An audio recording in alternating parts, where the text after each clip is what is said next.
Under the gray skies of Maryland on March 2, 1953, Joe Metheny was born into a broken family, a place where darkness had lurked even before he could speak.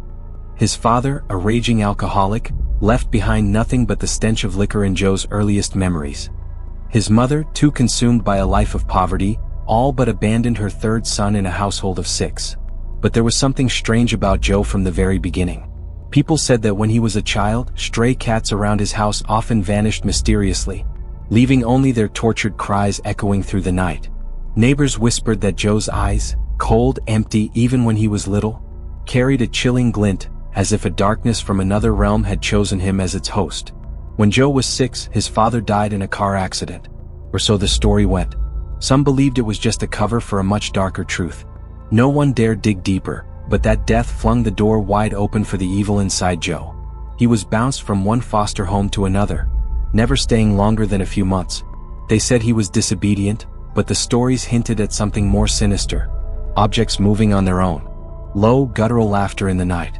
Other children spoke of strange, twisted dreams whenever they slept near him. No family could handle him. Joe grew up like a ghost, belonging nowhere, dragging behind him a hunger that defied explanation. A hunger not just for food, but for something darker. At 18, Joe joined the military, as if trying to run from the demon inside. He served in Germany, then was sent to the Vietnam War, a place where blood and death became constant companions. But the battlefield didn't kill the darkness. It fed it. Fellow soldiers claimed Joe would vanish into the jungle, returning with hands soaked in thick red fluid. No one dared ask. They said that under full moons, he sat alone, mumbling to shadows only he could see. When his service ended, Joe cut ties with his past, becoming homeless, wandering the filthy alleys of South Baltimore, places even streetlights seemed to avoid. Standing at 6 feet tall, 1.83 m, with a massive build, he was cruelly nicknamed Tiny by other homeless men, a joke they would one day regret. He drifted through slums, drinking in seedy bars, and spending his paycheck from forklift work on drugs. But the darkness inside him never slept. Sometimes, during drunken hazes, he'd see blurred figures, victims who never existed, or spirits dragged into death from a previous life. He didn't know, but each vision ignited his rage, as if they were daring him to act. In 1994, a rare light broke through. Joe fell in love, got married, had a son, and bought a small house. He worked as a truck driver, trying to bury the past. But darkness doesn't die so easily. His wife spiraled into addiction. One day, Joe came home to an empty house. His wife and son were gone. So were the furniture and everything else. Rumors spread. She had run off with another man, living under a bridge like a rat. Joe, consumed by fury, plunged into the night of Baltimore. With an axe in his hand and an unspoken curse in his heart, he reached the bridge, but only found 2 homeless men. In a frenzy, he swung the axe, turning them into blood-soaked pieces. Then came 2 sex workers and a fisherman, all passing by, all caught in the storm. Their bodies were tossed into the river. But the whispers in Joe's mind didn't stop. He could feel them, the souls of his victims, watching, waiting. That night marked his transformation. Joe Metheny was no longer human. He had become something far more terrifying, a creature led by the shadows. Darkness had swallowed Joe Metheny whole, and after serving only 18 short months in prison for 2 murders, a sentence so absurdly light it felt like an invitation from hell, he walked out from behind bars with a crooked smile. Baltimore, with its damp alleys and flickering lights, welcomed him like a prodigal son of the shadows. But Joe no longer searched for his ex-wife. There was no more revenge. Now he hunted for pleasure. A sick, twisted joy fueled by the grotesque whispers in his mind, whispers that promised glory through blood. Each night, he saw hollow eyes floating in the corners of his room, as if past victims were waiting, urging him to add more names to the list. Joe returned to his old lumberyard, asking for a job as a forklift driver and night watchman. The owner, completely unaware, handed over the keys to a monster in human skin. In the darkness of the lumberyard, where chainsaw echoes merged with the howling wind, Joe reigned free.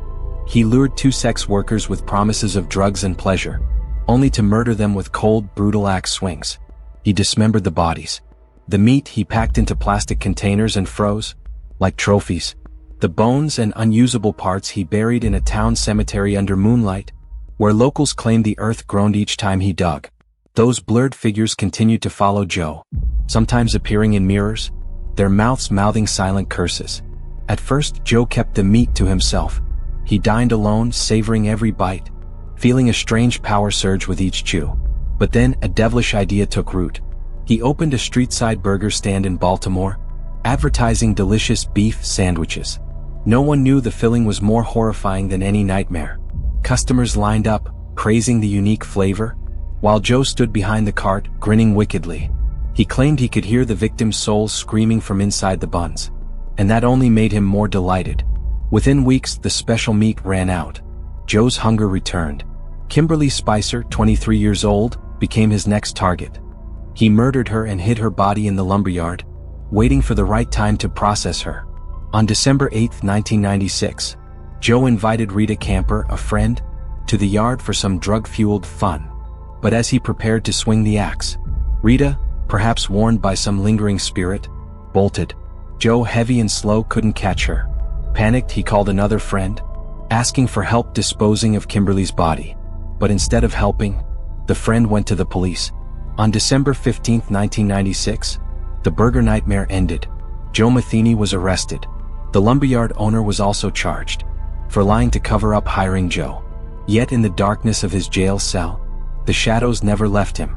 They whispered that Joe Metheny's story wasn't over, and that blood would still flow, if only through the nightmares of Baltimore. Joe Metheny sat in the interrogation room, his eyes cold as stone, recounting his crimes with chilling clarity. He confessed to killing 10, possibly 13 victims. But his lawyer, in a desperate attempt to save him, insisted there were only 3, blaming mental illness. Joe's words, sharp as the axe he once wielded, cut through the air. "The only thing I regret is not getting my ex-wife and her boyfriend." The detectives shuddered, not just from the confession, but from the eerie sense that something not of this world was speaking through his voice, as if the souls of his victims were screaming through him. That night, a police officer swore the light in Joe's cell kept flickering, though no one had touched the switch. At first, Joe was sentenced to 50 years in prison for the murder of Kimberly Spicer. But in 1998, the court gave him the death penalty, a decision that brought relief to many. Still, darkness seemed to protect Joe. In 2000, Maryland abolished the death penalty. His sentence was reduced to life in prison without parole. People of Baltimore were furious. They believed this monster, who turned human flesh into sandwiches, did not deserve to live. Stories spread through the prison. Other inmates avoided Joe, not just because of what he had done, but because of strange moaning sounds coming from his cell during full moons. One guard claimed he saw a shadowy figure standing beside Joe, but when he turned on the light, no one was there. Joe lived in prison like a ghost, caged but still terrifying. He never spoke of his wife or son, the ones who escaped his axe. By a twist of fate, rumor said they changed their names, lived in hiding, haunted by the fear that Joe's darkness would one day find them. Meanwhile, his victims, though long turned to ash, seemed unable to rest. Prison staff reported sudden cold winds near Joe's cell, and dreams of twisted faces begging for release. On August 3, 2017, at 3 p.m., Joe Metheny was found dead in his cell, at the age of 62. The cause was listed as natural, but no one believed it. Some whispered that the victims' souls had finally dragged him to hell. Others claimed Joe mumbled about shadows tightening around him just before he died. Whatever the truth, his death closed a horrifying chapter in Baltimore's history, but didn't erase its nightmare. His burger stand was demolished long ago, but locals still avoid the site at night, fearing the screams that ride the wind. Joe Metheny is gone, but the darkness he left behind, and the spirits of those he butchered, still linger, waiting for someone else to continue the tale of blood and nightmares.